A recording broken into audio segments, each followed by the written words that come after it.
Bonjour, c'est Lily. Aujourd'hui, je vais vous faire une vidéo un peu débat. J'aimerais vous parler de la publicité, de la pollution à la publicité qui nous concerne tous, ou presque. À part si vous habitez sur une île déserte ou au fin fond de l'Amazonie. Aujourd'hui, donc, on trouve de la publicité partout. Alors, ça va de nos pare-brises de voitures. Je vous dis pas ce qu'on trouve dans les régoles. Mais on trouve aussi de la publicité dans nos boîtes aux lettres. On va trouver de la publicité sur les différents journaux, nos quotidiens, nos hebdomadaires ou mensuels qu'on va lire. On va trouver de la publicité accrochée à un feu rouge, mais encore sur des grands panneaux en 4x3. On en trouve à foison aussi sur les sites internet et dans nos boîtes mail. Bref, on en trouve un petit peu de partout, et quelquefois ça devient trop. Beaucoup de gens s'en plaignent, beaucoup de personnes s'en plaignent, et je ne dirais pas que de temps en temps je ne grogne pas, bien au contraire, même si on peut limiter que certaines publicités viennent à nous, mais on ne peut pas pour autant l'éradiquer complètement. On est tous logés à la même enseigne face à cette publicité, qu'elle soit intrusive, mal ciblée et ou agressive, on n'y échappe pas quoi qu'il arrive.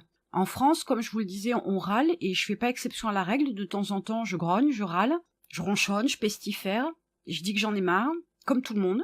Et bien souvent, dans ces moments-là, quand on ronchonne, quand on râle, on est souvent aussi en position de victime. On n'agit pas forcément pour limiter ce type de publicité qui nous agresse, et bien souvent parce qu'elle est mal ciblée. Au niveau de votre pare-brise, vous pourrez pas faire grand-chose, bien évidemment. Au niveau de votre boîte aux lettres, vous avez des petits autocollants que vous pouvez coller pour interdire le dépôt de publicité dans votre boîte. Ça tempère, je ne suis pas convaincue que ce soit efficace à 100%, mais ça ralentit un petit peu l'arrivée jusqu'à vous d'une quantité massive de publicité sous forme papier. Et pour ce qui concerne les sites internet et les boîtes mail, je vais vous proposer quelques solutions pour freiner un petit peu cette arrivée massive, de façon à ce que vous puissiez respirer un petit peu. Vous allez pouvoir, par la mise en place de certaines actions et certains outils, vous débarrasser d'une grande partie de cette pollution à la publicité. Je vais vous les indiquer, mais ce sera jamais une éradication à 100%. On verra ça un petit peu plus tard dans la vidéo, je vous expliquerai pourquoi. Tout d'abord, parlons de la publicité sur les sites internet. Alors, vous pouvez bloquer l'affichage des publicités en ajoutant une extension à votre navigateur, un bloqueur de publicité. Et le principe de cette extension est de bloquer le fonctionnement de certaines parties du site que vous visitez. Ces parties contiennent des lignes de code spécifiques pour l'affichage de la publicité, et l'extension, en les bloquant, fait alors apparaître des espaces vides sur le site où normalement vous devriez voir de la publicité. Il y a un avantage à mettre cette extension-là. Donc tout d'abord, ça enlève une partie des publicités, pas toutes, parce que bien évidemment, les technologies évoluent et que c'est une grande bataille qui est menée entre les bloqueurs de publicité et les codeurs pour pouvoir faire du code qui passe au travers des bloqueurs de publicité, et le bloqueur de publicité améliore son code pour repérer les nouveaux codes établis et de façon à pouvoir supprimer l'affichage des publicités. C'est une guerre sans fin, mais en attendant, l'extension peut nous apporter pas mal d'avantages. Autre avantage du bloqueur de publicité, c'est que pour certains sites que vous visitez, vous aurez un affichage épuré. Vous ne verrez quasiment que l'essentiel, ce pourquoi vous voulez voir ce site, ce pourquoi vous êtes venu visiter ce site. Donc c'est plutôt intéressant. Cependant, avec le temps, trop épuré, ça devient tristouné. Donc c'est à vous de voir après, en fonction de vos besoins et de votre mode de fonctionnement au niveau d'Internet, si vous y allez très souvent ou pas, de temps en temps, ça peut être bien de désactiver le bloqueur pour avoir un peu de lumière, un peu de couleur, un petit peu d'agitation. Ça ne fait pas vraiment de mal. Revenons à nos bloqueurs de publicité. Vous trouverez ces extensions sur la quasi-totalité des navigateurs, peu importe que vous utilisiez Firefox, Chrome, Edge, Opera, Safari, il y a toujours une extension qui va vous permettre de bloquer une partie des publicités quand vous surfez sur Internet. Et il y a quand même un inconvénient.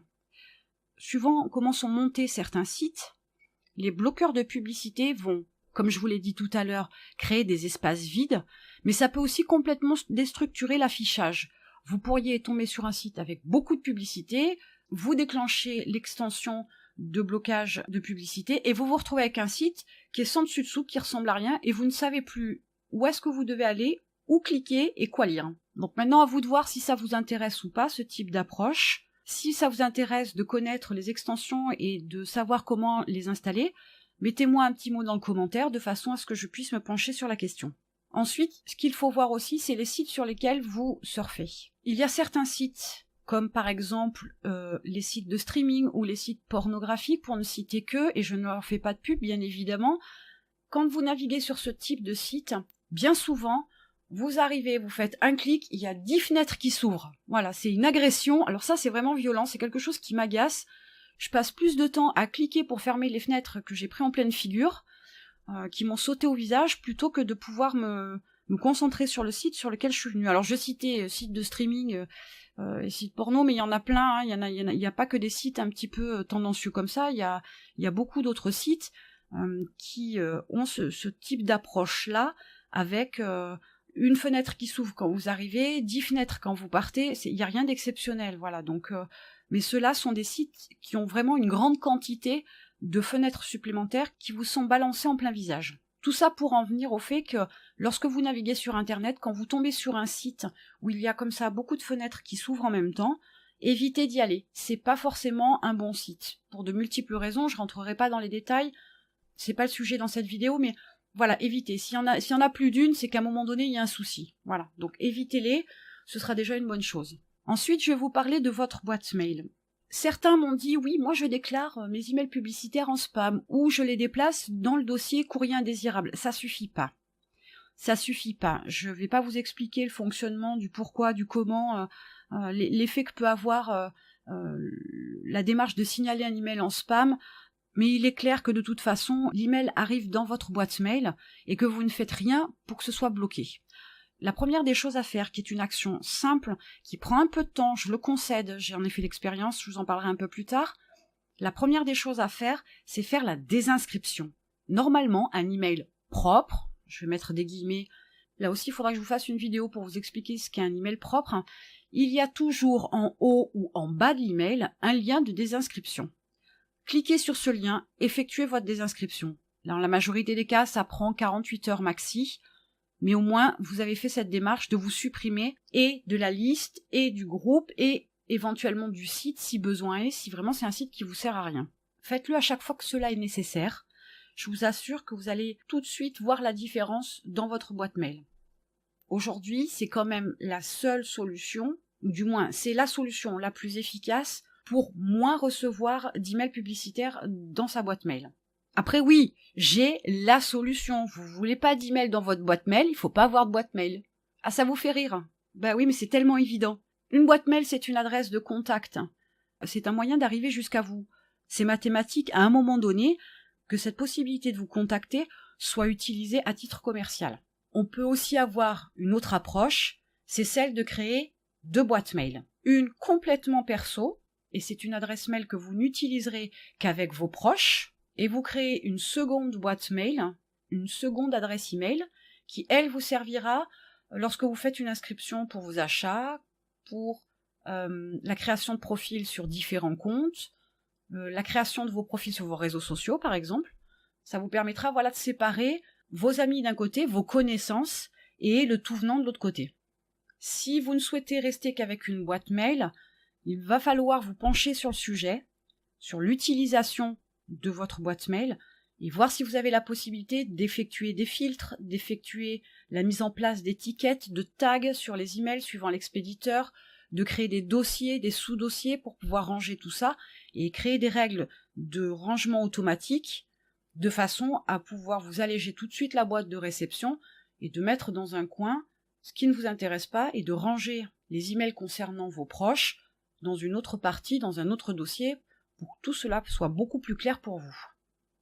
Mais j'en reviens à la désinscription. Pour moi, c'est la solution la plus intéressante, la plus constructive, parce que dans le temps, vous verrez tout de suite la différence. Maintenant, vous faites ce que vous voulez. Moi, je vous ai donné l'info. On est là pour en parler. Je suis ouverte. Maintenant, voyons voir la démarche sur la création de vos différents comptes sur les différents sites internet sur lesquels vous naviguez, surfez, discutez, échangez, achetez, etc. Il est important, lorsque vous faites la création d'un compte ou d'un profil sur un site, de regarder si la case concernant la réception de la newsletter est cochée ou décochée. Si vous ne souhaitez pas recevoir la newsletter d'un site, pensez à vérifier cette case. C'est important. Si la newsletter ne vous intéresse pas, ce sera toujours ça de moins dans votre boîte mail. Regardez aussi par la même occasion, dans les conditions générales de vente ou les conditions générales d'utilisation, si l'adresse mail va être cédée à un tiers ou pas? Qui va bénéficier de vos données? On est dans l'ère du big data. Une donnée, votre nom, votre prénom, votre adresse, votre numéro de téléphone, votre adresse email, que sais-je encore, votre situation maritale, si vous avez des enfants, voire même la taille de vos pantalons, peut être une information qui peut avoir de l'intérêt pour une société. Donc forcément, si vous laissez traîner des informations et que vous laissez l'opportunité à ces sites-là de dispatcher vos données, de les louer, les vendre, que sais-je, vous laissez l'opportunité à des emails publicitaires de rentrer dans votre boîte mail et que ça vous pollue. Quant aux sites qui pratiquent la location et la vente des données de leurs clients, il vous est toujours possible de leur envoyer un email en indiquant que vous voulez que vos coordonnées ne soient utilisées que par le site sur lequel vous êtes inscrit et que vous ne souhaitez pas être ni loué ni vendu. Oui, j'en entends certains déjà qui ricanent. Mais oui, on fait un peu d'humour. Enfin, j'essaye. Pas toujours, mais j'essaye. Et pourtant, j'ai beaucoup d'humour, mais dans les vidéos, c'est un petit peu compliqué. Ou du moins, j'ai un peu de mal. Voilà, soyons... Il y en a pour qui c'est très facile. Pour moi, j'avoue que derrière un écran, derrière mon micro, j'ai un peu plus de mal. J'aime beaucoup l'interactivité et l'échange, mais là, j'avoue que je suis un petit peu bloquée. Continuons, je vais essayer de trouver 2-3 blagounettes à vous glisser dans le sujet, histoire d'alléger un petit peu mon discours. Si jamais ça me vient, je vous le dirai. Enfin, je vous préviendrai pas, mais je vous le dirai quand même. J'en viens donc à ma petite histoire. Il y a quelque temps de cela, un temps certain ou un certain temps, il y a longtemps déjà, j'avais une boîte mail, et j'avais une quantité astronomique d'emails. Et je recevais, et je vais pas vous mentir, mais facilement entre 100 et 150 emails par jour, des emails intéressants, des emails un peu plus personnels, des emails de publicité bien évidemment, et des newsletters et des choses importantes, ou voire professionnelles, qui faisaient que j'avais donc plus d'une centaine d'emails qui atterrissaient dans ma boîte mail tous les jours. Alors j'ai fait un test, je suis allée voir mon dossier spam, courrier indésirable, et j'ai descendu la liste des emails qu'il y avait à l'intérieur et j'ai fait les désinscriptions de partout.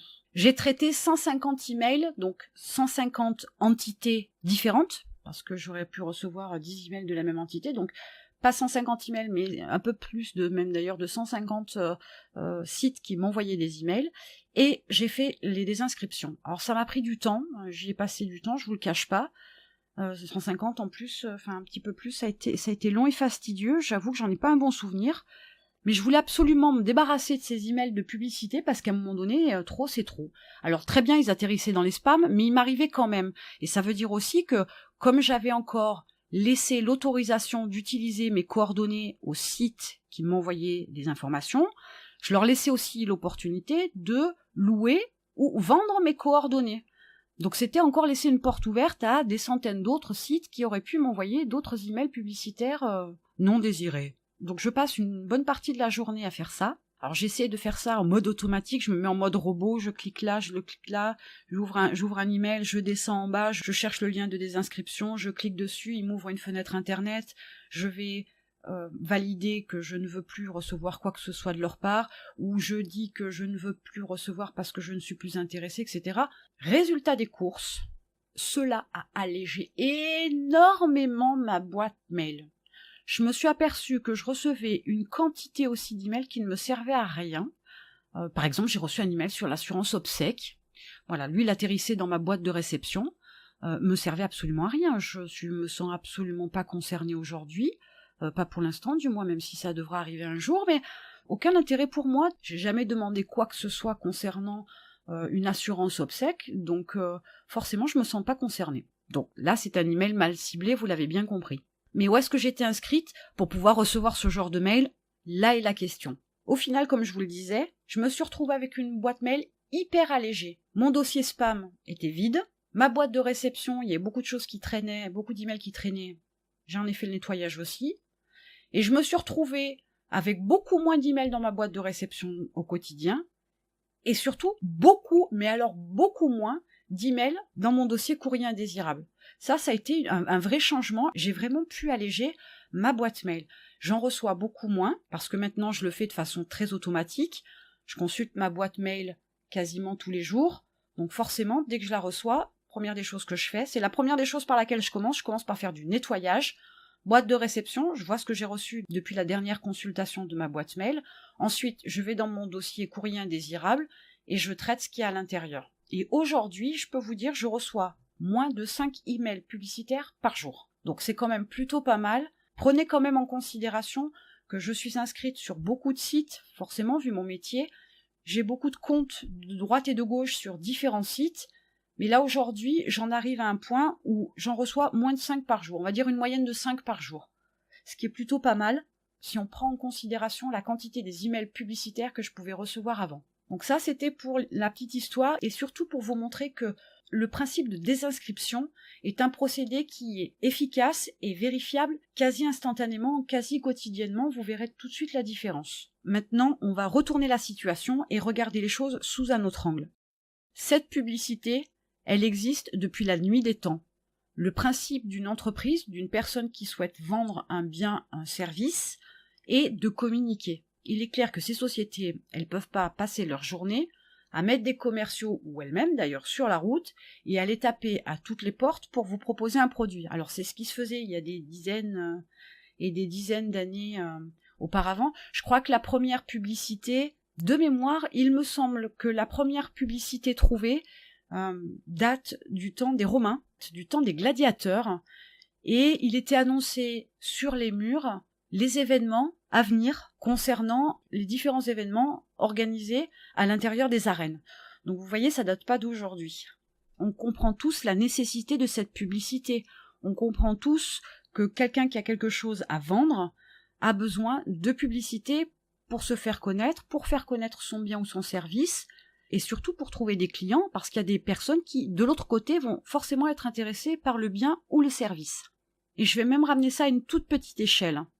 Aujourd'hui, vous souhaitez vendre votre sac, vendre un chiot, vendre votre voiture. La première des choses que vous allez faire, c'est mettre une petite annonce sur un support, internet ou papier, peu importe, ou les deux si vous le souhaitez. Mais la première des choses que vous faites, c'est vous faites de la publicité.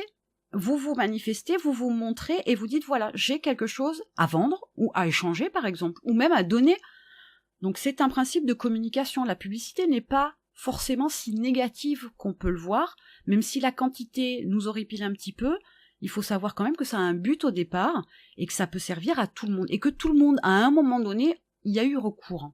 Ensuite, j'aimerais qu'on parle aussi du fait que, grâce à la publicité, nous ouvrons nos esprits. Ce que j'entends par là, c'est que, je vais prendre un exemple, vous allez comprendre. Parlons nourriture.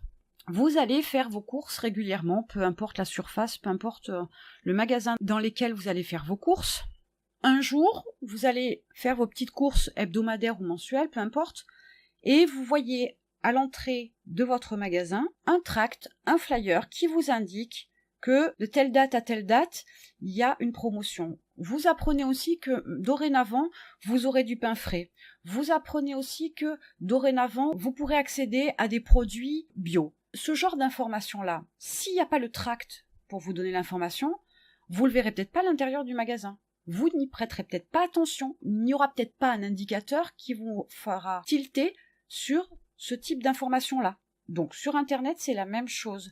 Vous naviguez sur un site sur les animaux, par exemple. Vous allez peut-être voir une pub qui propose des plats emportés bio près de chez vous, par exemple. Puisqu'on parlait de bio tout à l'heure, voilà un exemple. Si vous n'étiez pas allé sur ce site et si vous aviez mis un bloqueur de publicité, vous ne l'auriez jamais su. Donc ça ouvre l'esprit. La publicité ouvre l'esprit. Elle vous permet d'avoir accès à une information que vous n'auriez pas cherchée, que vous n'auriez peut-être pas reçue ni dans votre boîte mail, ni dans votre boîte aux lettres courrier papier. Donc elle vous apporte quelque chose. Elle vous apporte aussi une information. Elle vous apporte aussi un savoir. Il y a donc des dizaines et sûrement des centaines, voire des milliers de produits dont vous n'auriez jamais entendu parler si vous n'aviez pas vu la pub sur un site ou la pub dans votre boîte mail. Tout ça est un mal pour un bien et un bien pour un mal, mais de mon point de vue, je pense qu'il faut rester ouvert.